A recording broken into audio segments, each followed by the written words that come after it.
ধনশিৰি নদীৰ বাঢ়নী পানীৰ ভয়াৱহ পৰিস্থিতি। 6খনৰো অধিক গাঁও বৰ্তমান জলমগ্ন। গাঁৱৰ পথবোৰত প্ৰচণ্ড সোঁতেৰে বাগৰিছে পানী। কেইবাদিনো ধৰি নেৰানেপেৰা বৰষুণৰ ফলত ধনশিৰি নৈ জলপৃষ্ঠ বৃদ্ধি পোৱাত এতিয়া হাহাকাৰ লাগিছে ৰাইজৰ। ইফালে দ্ৰুতগতিত বৃদ্ধি হৈ আছে ধনশিৰি নৈৰ জলপৃষ্ঠ। ধনশিৰি নৈ কাষৰ দুখুটিমুখ, কেন্দুগুৰি, মিঠাম চাপৰি, কৰ্দৈগুৰি, নপমুৱা আদিকে ধৰি 6খনৰো অধিক গাঁও এতিয়া জলমগ্ন। দুখুটিমুখৰ পানী বাগৰ ফলত যোগাযোগ বিচ্ছিন্ন হৈছে গাঁৱৰ ৰাইজ।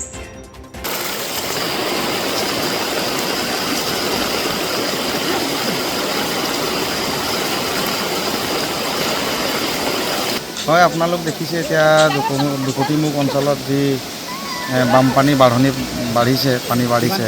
এতিয়া SDRF আৰু DDRF বাহিনীয়ে মানে গৰু, ছাগলী, মানুহ ইত্যাদিকে ধৰি মানে উদ্ধাৰ কাৰ্যত লাগি আছে। আৰু বেছিভাগ মানুহ ওলাই আহিলে। এতিয়া খুব বেছি 2-3টামান পৰিয়াল আছে আৰু তেওঁবিলাকে 2টা বজালৈকে ইয়াত উদ্ধাৰ কাৰ্যত লাগি থাকিব।